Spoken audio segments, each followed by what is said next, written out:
guys, welcome to Hunting Illinois podcast.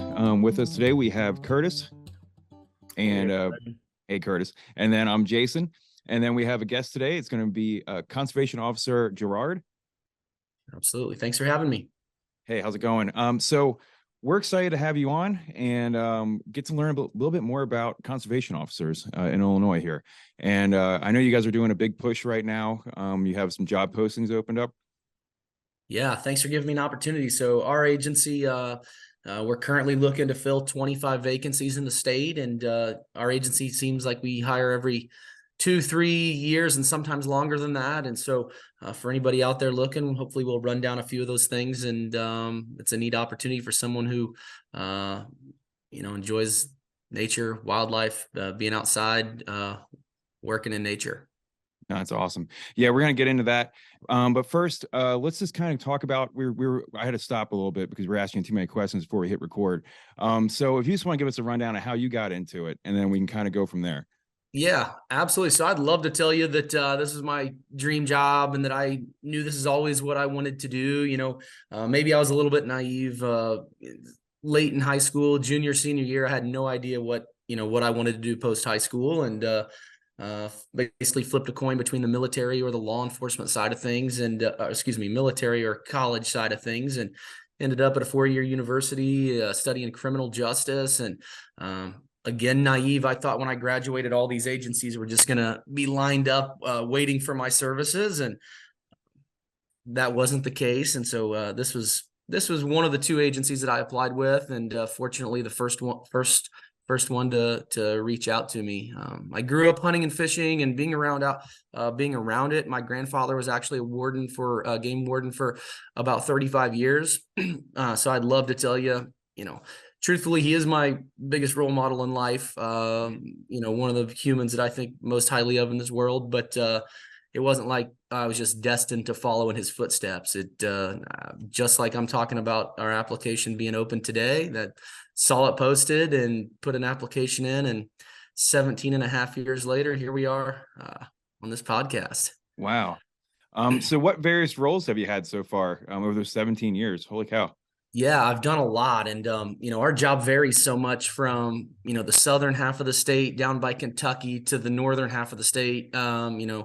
What a day-to-day operations look like are so vastly different. But for me, I started off in Chicagoland area. And for those listening out there, you might think, well, what's a game warden or conservation officer do there? We got Lake Michigan, tons of boating, tons of fishing opportunities, Chicago River downtown, tons of recreational commercial vessels through there. And so with my time there, became a big boat operator, one of our larger boat operators on Lake Michigan and the Chicago rivers. I'm a field training officer, background investigator, anything I can do to try to help the agency, I'll volunteer for and for the good of the department. Oh, that's great. What do you think was your most fun that you had? What was the thing you enjoyed most over the 17 years of all the roles you had?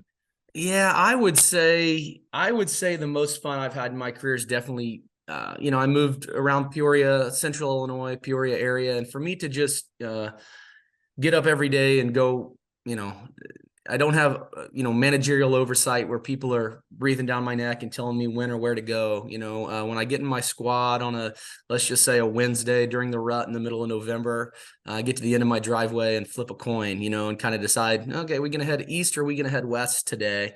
And to have that freedom, to not have that managerial oversight where someone's, constantly telling you what to do. That's and I'm a fish and game minded guy. While we have full statewide police authority, we have a duty to act when we see law enforcement matters. For me, it's just my roots are fish and game, and so anytime I can be out in the field and interacting with like-minded people like myself who enjoy being out there, then that's a good day for me. So I would say the most common way that hunters are going to interact with you guys is going to be on like a patrol day. What would a general patrol day look like? And like, what kind of area are you guys trying to cover in a given week? Do you guys like, how's that break down? Like when, like picking east or west, like where are you heading? And then kind of what does that day look like for you? Absolutely. So, as a general, I'll just use my district as an example. So, since I moved into this district in 2012, there's been 5 of us field officers covering about 10 county. Well, cover not about 5 of us covering 10 counties. So, that's less than we would obviously like. We'd love to double that, but we don't make those decisions. We just show up and put our head down and go to work. But Hmm. basically, if I'm not working an active investigation, I'm caught up on all my investigations and I'm going on a patrol. I realistically cover about 3 counties. So I have a Peoria County officer. I'm across the river to the east, but if he's on a regular day off and a call comes in, or I know there's an area that we've been needing to keep an eye on, then I'll cover about a 2 or 3 county area, if that answers that. Sure. I mean, being spread so thin, what percentage of that work when you're interacting or trying to prevent a crime from happening, is it you're getting called in and being told something's happening versus you guys coming up on a parking lot and like checking licenses and things like that? Yeah, I would say probably 60 or 70% of our work is self-initiated activity, meaning generalized patrol, right? We have an area that maybe in years past we've had problems with deer or waterfowl poaching incidents, and so that's just us on the individual officer to be in that area doing doing an investigation or routine patrols. So 60 or 70%, we do field some calls from the public, complaints or maybe something they saw, but as a general rule, the public doesn't give us or feed us as much information as what you might think. To me, it's all about building relationships with our constituents and building that trust. But just me as an example, I wasn't from the county I work, right? So when I first moved here, I was truly an outsider, and so it's taken me a number of years to build relationships and trust, and ultimately we're here for our constituents, but it just takes a while. They're scared of feeding us information. Hmm. Yeah, this is a good segue into something we try to push in a lot of our workshops, and that's like get in good with your conservation police officer.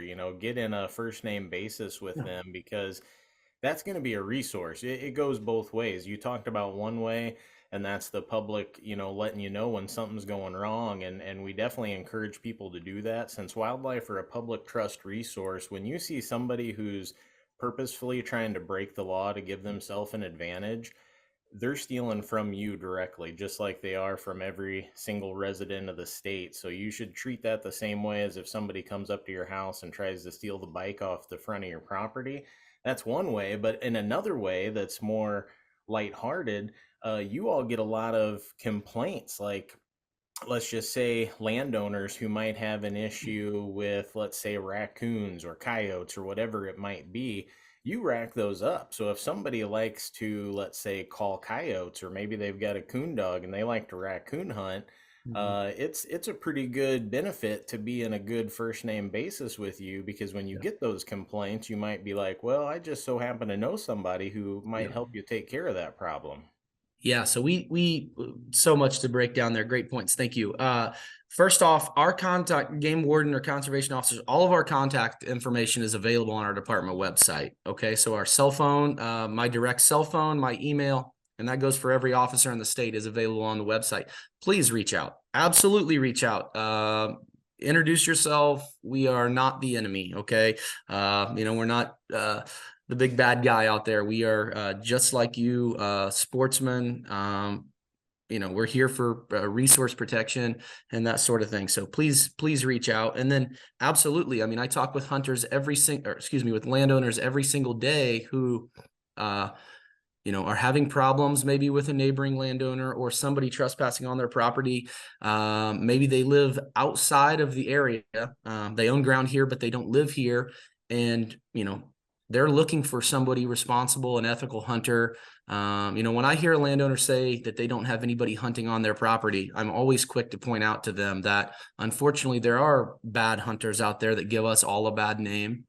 And if you think that you don't have people hunting on your property, all of your neighbors know that, local people know that, and you probably do. So I encourage them, find a good, legal, ethical hunter. And sometimes we can bridge that gap to connect a hunter to a landowner.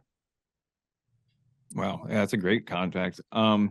So just the most common question we get for participants in our program that are new hunters, maybe not as much as the established ones we bump into, but is how do you interact with a conservation officer when you're in the field? Unlike other interactions you may have with law enforcement, you tend to have a weapon on you.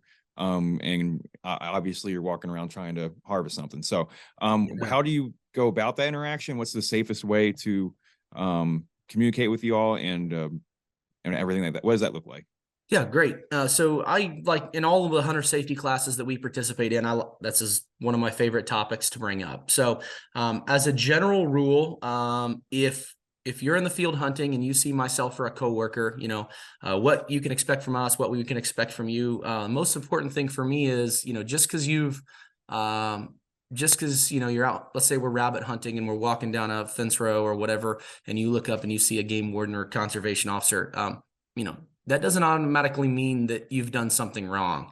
I talked about these generalized patrols, and I can flip a coin and go whatever direction I want in a given day. If I just happen to be driving down the road and I see a group of guys out rabbit or squirrel hunting or whatever, that's kind of my job. I'm going to make contact, check for compliance, make sure you're on property you have permission to be, license and that sort of thing. So don't automatically assume you've done something wrong. And then the second thing I would say is in terms of firearms, if your firearm is loaded, remain loaded, keep firearm pointed in a safe direction, muzzle discipline, number one. If you're unloaded, stay unloaded. That's probably the most vulnerable position a game warden can be in, is when we're walking across a field towards a hunter, we're in the wide open. So, just don't fidget with the firearm. If you're loaded, stay loaded. If you're unloaded, stay unloaded. From that point, the officer will make contact. If he or she wishes to see the fire, to check the plug in the firearm, they'll give clear, concise instructions on how to do that. But in my hunter safety classes, I talk about, it's a real unnerving feeling when the warden and the hunter make eye contact and then they turn their back and they start fidgeting with a firearm. That's an unnerving feeling. And so please remain calm. Doesn't mean you've done something wrong. We're just there for compliance check. Mm-hmm. Did I answer that question? Yeah, I think so. Just remain calm and follow instruction. I always wave and say hi, like act like make knowledge that that you see each other. I think is key because basically almost treat them like a hunting buddy. Up until the point that you gotta do compliance, so hand over your license or show if your gun has the plug. But the big thing, I think that's the big thing, is people get nervous, and then and also it's a nervous time for the CPO because they're walking up on somebody who they don't know what they've just done or who that person is, And you bring up the wave, may seem silly to someone, but you're going to see me doing that. I'm putting my hand up to look for acknowledgement that yes, you've seen me. It's safe for me to proceed. I don't want to be walking towards you in a direction where you may be getting ready to shoot at a wild game, and I happen to walk in that direction. So you're going to see me with a hand up, waiting or confirmation that you've seen me. No, for sure. No, that's a good cover of that. So going back to the actual job, you want to go through, we kind of covered a little bit of a day. You want to do a year or a day or whatever you would like to talk about that you just like to kind of just describe the job and what it's like. I'd like to hear your spiel for recruitment because there you go. You're actively in this recruitment. And like you said, it's opportunity knocks and you answered it and then you enjoyed the job. That same way that happened with my brother. He never started out because he specifically wanted to be a game warden. He just knew he liked working outside, working with wildlife. And he kind of fell into it, and he really does enjoy it. But we know a lot of people are super interested. There's a bunch of TV shows now. You got Northwoods Law and a number of others where people are kind of wanting a glimpse into this lifestyle. So I guess pull the curtain back and give us more than a glimpse. What's your recruitment pitch? Well, from a recruiting standpoint, there's a couple things that I hear a lot from people that say, I've always wanted to be a game warden, or this is my dream job, but I just like hunting too much, or I like fishing too much. And, honestly, that's one of the most frustrating things. I'd love to come on here and tell you guys, I probably shouldn't say this, right? I want the public to believe that the game warden's always out there, right? But just like any other job, I have days off just like you guys do, or just like an accountant or a banker or a teacher.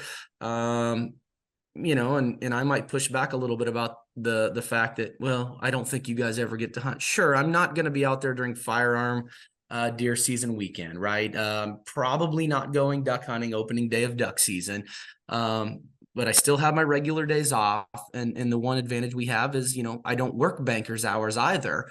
And so if I needed to work waterfowl, if I'm working a waterfowl case for a couple days in a row, I'm going to set up on a specific group of hunters, right? I might be out there at 3:34 in the morning, and maybe my day's over at noon or 1 o'clock, where I can go out and enjoy an afternoon deer hunt. Or we work nighttime deer hunting, looking for people out road hunting, illegally hunting from the road and spotlighting. And so if it's on a day during the week and I'm going to plan on working that night, maybe that particular day I hunt both morning and afternoon and then go to work. So from a recruiting standpoint, I just kind of want to put out that fire that, we have opportunities to hunt just like anybody else. And sometimes on days where I'm working, I may have an opportunity to hunt where maybe a teacher wouldn't, or a banker wouldn't, or an accountant. And so that's one thing. And then, I always like to talk about my favorite part of the job, which people probably wouldn't necessarily think about with us, is unlike traditional law enforcement who are going to work every day and dealing with domestic violence issues or crimes against children. Our job duties, and this will kind of resonate well with both of you. Our job duties and responsibilities changes about every 3 months. As we transition from winter to spring, spring to summer, summer to fall, fall to winter, every 3 months, it's a reset button, and my job duties totally change. So in the fall, we know what a game warden's going to be doing. Deer hunters, waterfowl hunters, we're checking trappers. We're doing trapping investigations, taxidermy inspections. We're being seen by our sportsman's group, the people that we all took the job to be around. But winter hits, we're right into snow, depending on where you are in the state, of course. Snowmobiles, full gear, right? We have department issued snowmobiles we're riding. We're checking ice fishermen on some of our state sites or private bodies of water. Springtime hits, total reset. Our campgrounds and our parks are getting busy. All our crappie fishermen, bass fishermen are out there full swing. And so we just don't have fatigue or burnout on the job like other career fields, other traditional law enforcement agencies. In my opinion, and I'm not just saying this from a recruiting standpoint, I truly believe we have the greatest law enforcement job in the country. Yeah, diversity is awesome. And just since you mentioned like the deer at night, have you ever been a part of sitting over one of the robo deer, or the Yes. animatronic ones? Yes. So I'll be fully transparent. I've not been in a situation where it's been shot while I've been sitting on it. But in my district last year, we had a guy shoot it. We had really good information. He was road hunting on a regular basis. And we were hiding in a culvert of a ditch. We had the decoy out. It was shot 3 times prior to him then entering the field where we thought he was going to run it over with his vehicle. So it happens. We do a lot of nighttime operations, and us as hunters, we want to believe that all hunters are great hunters, and we do. Everyone does things ethically, but unfortunately, there are people who don't abide by the same set of rules as the rest of us.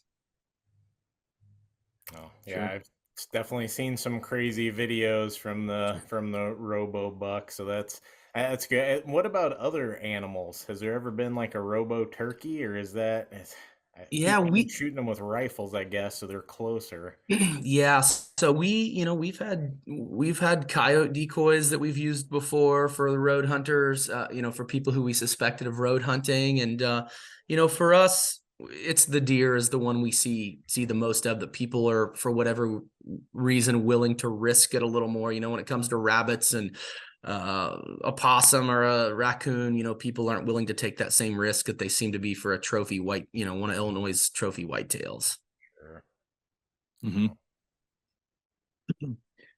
I was wondering about this state's a little unique when it comes to the site specific regulations.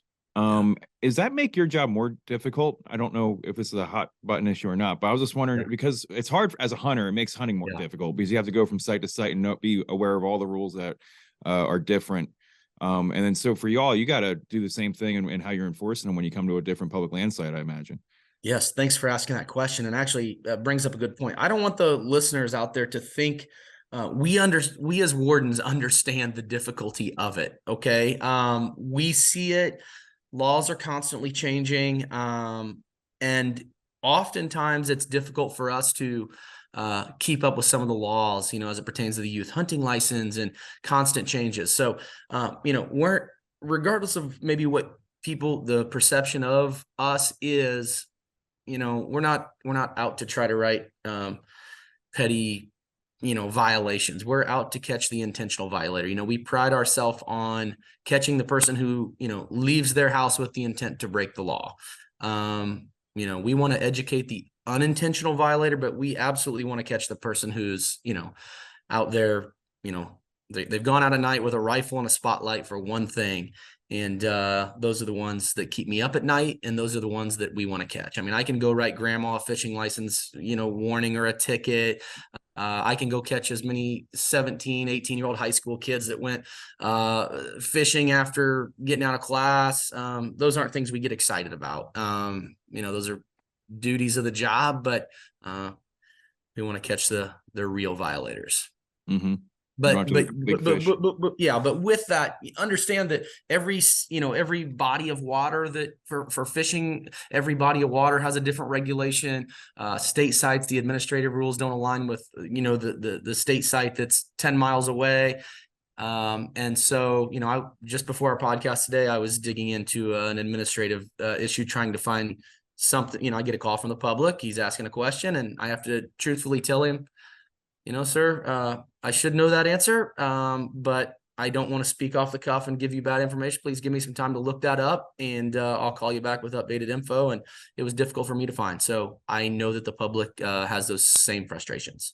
Sure. I mean, we do that every day. We get questions through Facebook or something like that, and we always got to dig around for folks who don't know it off the top of our head either. Yeah.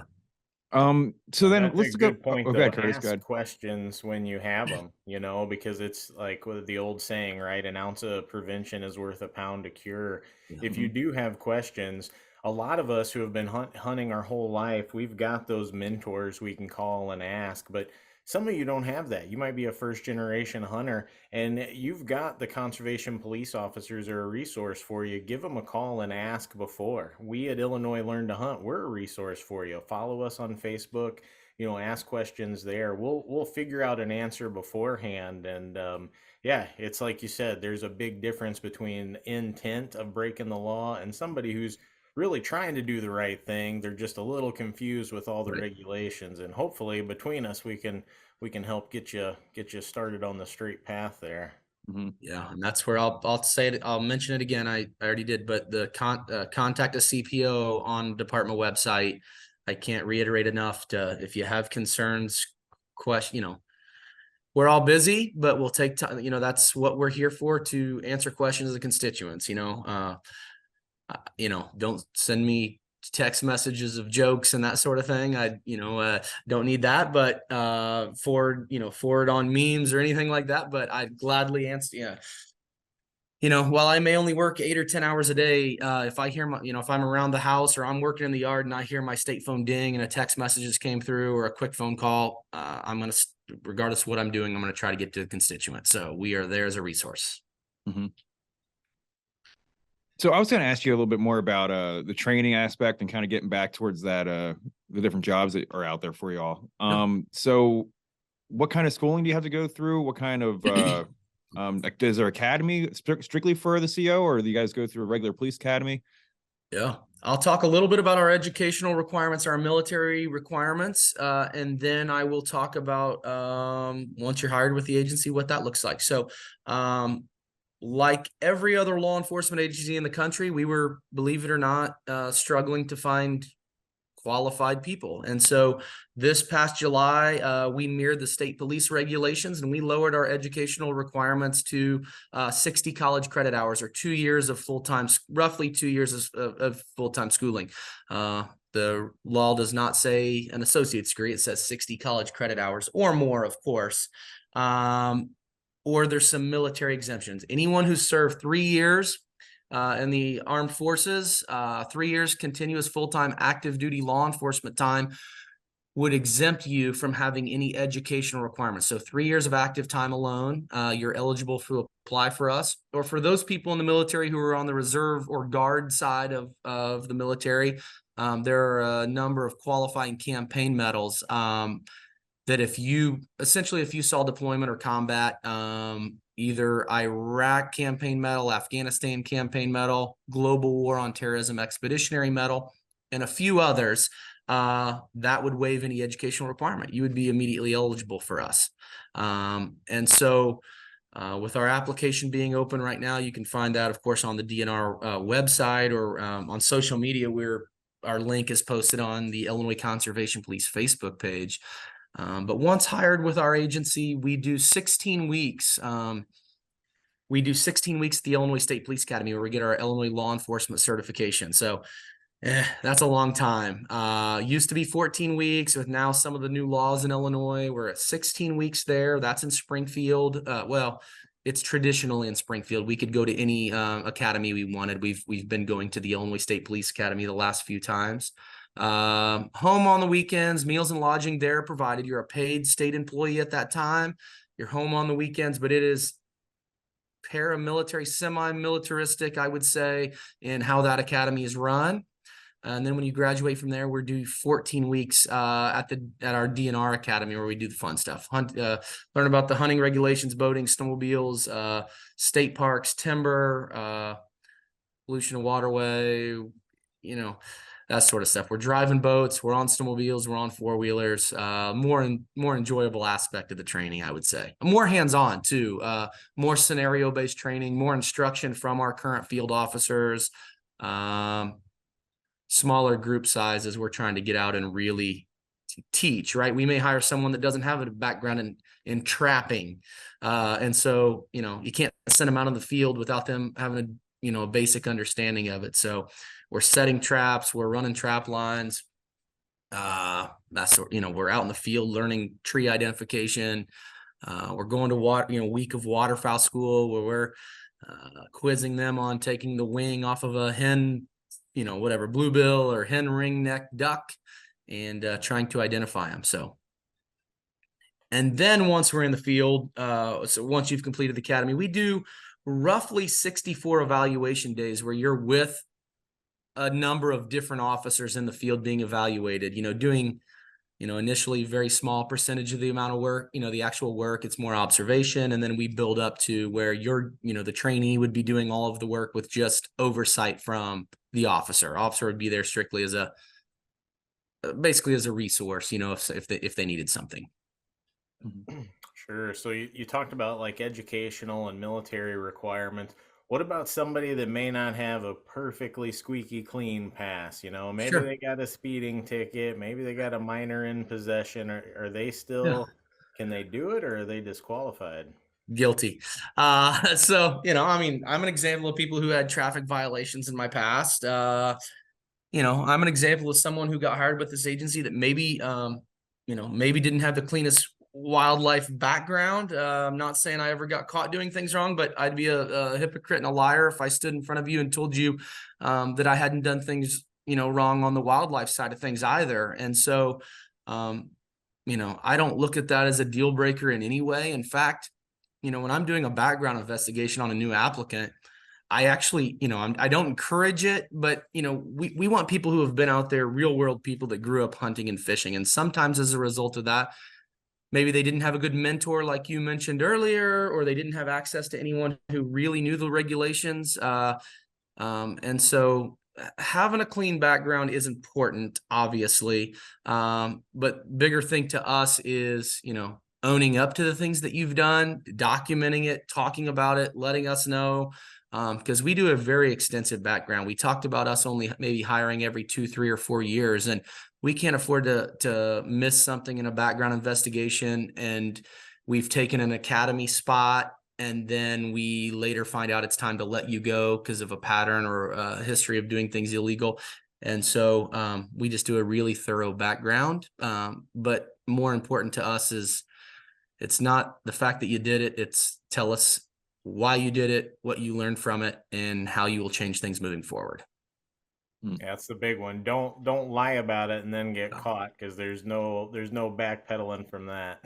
Yeah, once you're caught in a lie in our background investigation, that's pretty much the end of the background investigation. We turn it in, and I don't want to work with, I'm not going to work with a documented liar. And so that's pretty much the end of our background. Mm-hmm. That's good. So a couple speeding tickets and you can still apply. It's not a deal breaker. You just got to own up to it. That's correct. I actually got a speeding ticket during the hiring process with our agency. So, it's just one of those things. You just got to send an email off, let them know, and own it. They make cars too smooth these days. Yeah, they do. Yeah, they do. Yep. Driving along. It wasn't. You're going 80, like, man, I miss my old 93 S10, because when I was driving 70, it was almost rattling apart. I couldn't speed. Yeah, it was a safety. That was a safety feature. The rattling was a safety feature. Yeah, exactly. So are you guys kind of get like the state vehicle and you guys work from home, or is there like a what's it called? A station, like almost like a CO station or something like that, or how's that usually break down? Yeah, great question. So we do have district offices, or or an office somewhere in the district, but we have take homes issued squads, state issued vehicles. And so another great aspect of our job is my day starts from the time I leave my driveway until 8 hours later when I pull back into my driveway. That's into my shift. So there's not a commute to work where you're not getting paid. And so I keep bringing this up. I could use any profession. I could use a doctor. I could use a banker, but a banker, right? He or she works 9 to 5. They live 25, 30 minutes from the office. That turns their 8-hour, 9-hour day into a 10, 11-hour day pretty quickly. So for us, take home squads, we start right from our driveway. We end in our driveway. There's no roll call. There's no daily meeting. And that's pretty awesome. It shortens your day. Do you have any say after you go through the schooling and the academies? Do you have any say on where you get stationed at? What area of the state you're in, or who decides that? And how does that get broken down? Yeah, that's one of our big limiting factors on getting more qualified people. So thank you for bringing that up. So as a general rule, our job appeals, let's just call it what it is. Our job appeals to more young men and young women who grew up hunting and fishing. And as a result of that, I would say 10 to 1, our applicant ratio from central and southern Illinois, we probably get 10 applicants to every one from our northeast or north central part of the state, just because there's more opportunity to the outdoors, more exposure to our agency and that sort of thing. So with that being said, when a kid is from central or southern Illinois, he gets hired. Well, he or she obviously wants to go home. But what oftentimes happening, you pretty much have to take the job with the understanding that there is a high likelihood of relocation. Now, I've been recruiting for about 10 months or so, and my primary goal, to be 100% honest with you, is I want to identify 6, 8, or 10 people from the Chicagoland area I'd love it if they had a hunting, fishing background or boating for Lake Michigan. And I want to hire individuals that want to go back there. If I can do that on this particular class, and those people want to come work for us for 25 or 30 years and stay home, then that solves a lot of my problems moving forward. When we do go to hire, we won't have as many vacancies in that area. That'll give a central or southern Illinois person an opportunity to get closer to home, and that'll help solve some of our process. But what generally happens is new officers get sent somewhere where maybe they don't want to be. Next time we get hired, or a retirement or an operational need change, we'll open up a vacancy, and based on seniority, they'll have an opportunity to transfer home. So that's what I talked a little bit earlier about me being in Cook County, Chicagoland, and that's how I got there. New guy, bottom of the totem pole. Ooh, I was like a fish out of water up there. 3 stoplights in my whole county growing up, and then day one on my own, boom, Chicago. Steep learning curve. Well, So there you you go. I mean, could that's an probably opportunity get for anyone who's listening who lives up in the Chicago area. You might have a chance of helping them out, and also maybe having a higher chance of getting put back where you want to be at if you can get through the program. Yeah, and please don't let that discourage people from, the central or southern Illinois, especially if you're young and you haven't started a family and you're not tied down. Obviously, if you're married and you have children, it's more difficult to relocate. We understand that. But for those who aren't tied down and, good, decent pay, great insurance, great benefits, and a really nice, good state pension. And so, if you have questions about those things, you can reach me. I'll give my cell phone right now, area code 309-214-0203, 309-214-0203. Call, email, text, whatever you want to do. I'll be fully transparent on how the process works. Yeah, I mean, we have, especially on our podcast, we can put any type of contact information that you'd like, either the general contact information for whatever general contact information you'd like us to put, or your personal contact if you want. But that would be on a YouTube channel description of the video, so people can go there and click on that and find a way to contact you there. So we'll get that from you in an email here. You tell us whatever you like, and we'll put it on there. I was just going to bring up, I know people like to live where they're from, but it's got to be really valuable for folks too to spend a couple years working in a different part of the state, seeing some different things. I mean, that's just going to make you a better, more well-rounded, not only conservation police officer, but all around outdoors person too. Yeah, and I tell all of my all of our new hires this. I was like, it's great to go back home. But in the event that you go straight back home and you maybe don't know all aspects of the job, and all it takes is you saying the wrong thing to one person, or maybe you write a citation and you have a court case, and it takes very little for your reputation. If you say or do something as a young officer, that's going to follow you for the rest of the career. So I think it's a great thing when our new hires get sent somewhere else. They get an opportunity to learn how to deal with the public, how to speak with the public, how to truly do the job. And then by the time you get a chance to transfer back home, if that's eventually the goal. For me, I thought that was the goal. I did 6 years in Cook County, and then I never went back home. I transferred to Peoria, 2.5 hours from home, and I've never really had a desire. I've had an opportunity, but never really had a desire to get back home, just because I know too many people. I've got classmates that are hunters and fishermen. I've got in case he's listening, I've got a brother that may or may not be on the wrong side of the law. And, I just didn't want to be put in that position. Well, me and Curtis are definitely proponents of growing as people as we move around. I've lived in 4 states. I don't know, how many states have you lived in, Curtis, at this point? 5? Oh no, No, it's more than that. Yeah, I'm getting close to 10. I think I'm at 9 now, but yeah. So we're all about getting out there and learning new stuff and seeing new areas. So it's part of the adventure.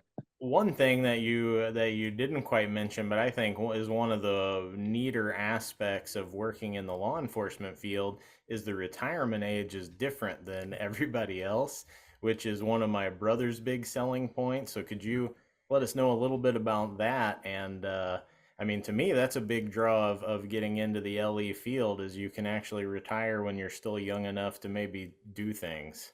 Yeah, absolutely. So for our agency, couple key components that I think are really, really important. And maybe I didn't understand them even when I got hired, and they don't seem important to possibly a new hire. But for us, we get lifetime health insurance coverage, 20 years of lifetime health insurance coverage, 20 years of service.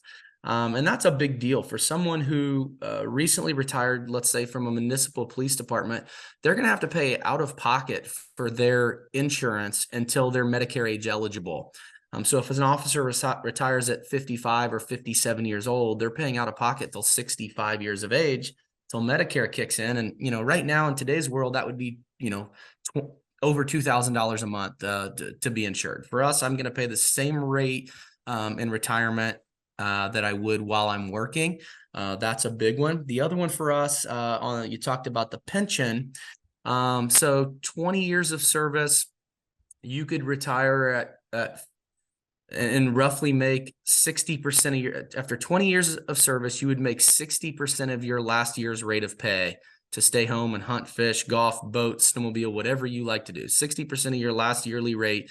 At 26 years and 8 months, you would be able to draw a pension at 55 years of age, 80% of your yearly salary, to stay home and do all of those things that we just discussed. And, I've always thought that I was just going to retire. And as I get closer to that number, I have 10 years left to work for this agency. And as I get closer to that number, I'm starting to think of the second chapter and, what do I want to do that I first off, I want to travel, but I don't just want to sit around and rot. I got to find something to keep me busy. Mm-hmm. Sure, no, man. yeah, No. that's just Go ahead, Curtis. cool, just a cool thing to think about. Yeah, at 55, because most people, when they're thinking about careers, that's not even in their mind. Like retiring at 55, it's not even a notion, But in law enforcement, of course, you all pay for it. You are dealing with it. It's not all sunshine and rainbows. Sometimes you're tackling people in a ditch too. Yeah. So you pay for it, but 55 is like the new 30. So Yeah. you retire at 55, you can still go on your Western elk hunts. You can still do that stuff.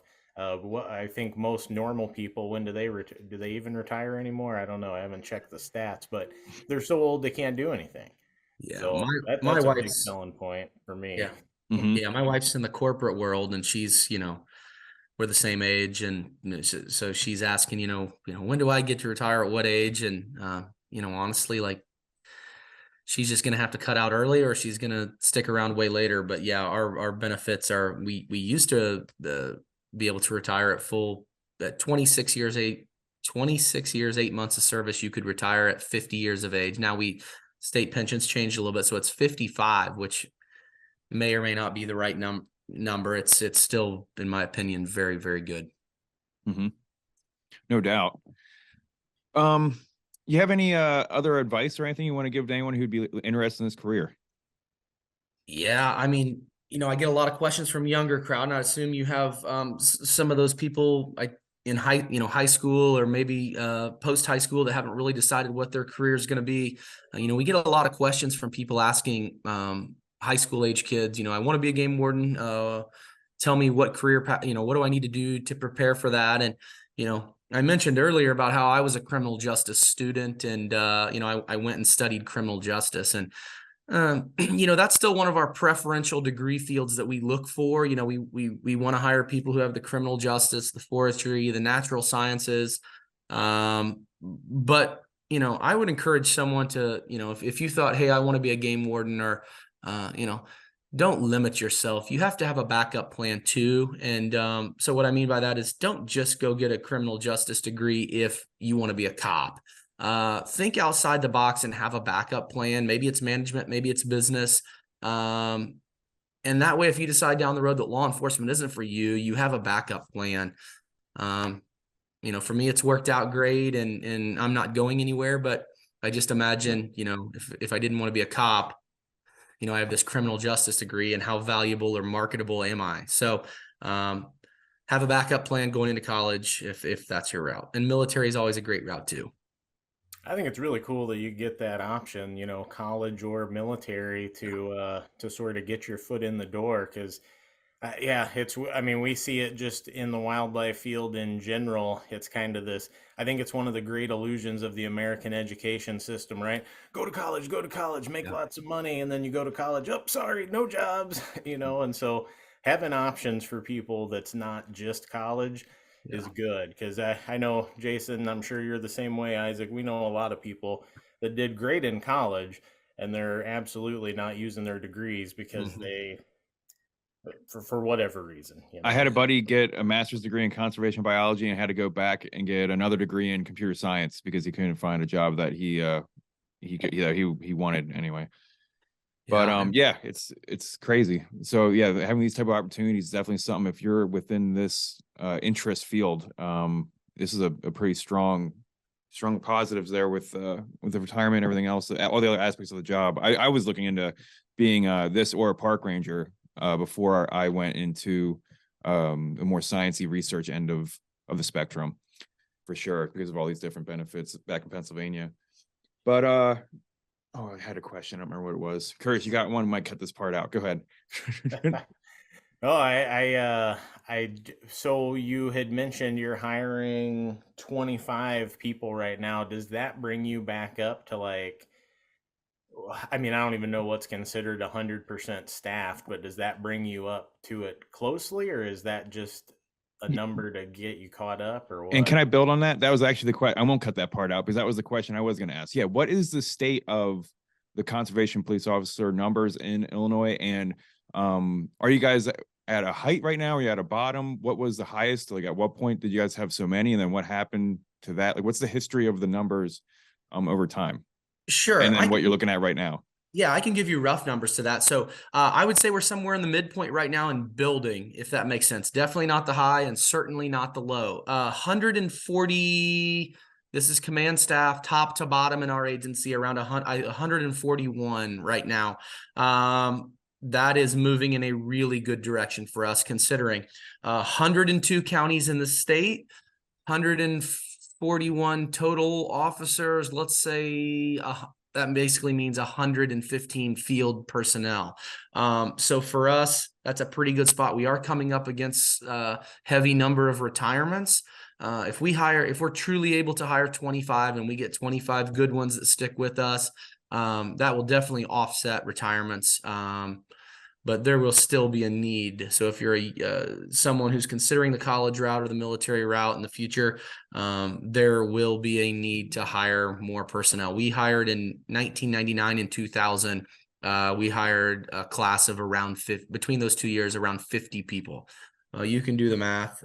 23 years later, those people, a lot of them had prior military, prior law enforcement time when they got hired with us. Those individuals are all knocking on the door of retirement. So there will be a need for additional hires hopefully down the road. Mm-hmm.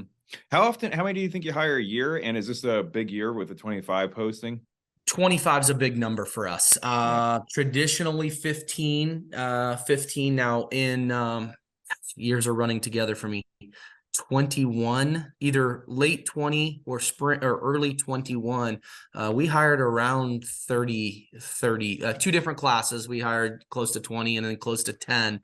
But more realistically for us, I'd love to hire 15 every year to keep up with retirements and boost us in a better, but every 2 or 3 years, I would say is a more realistic bet than what we've seen the last couple of years. Mm-hmm.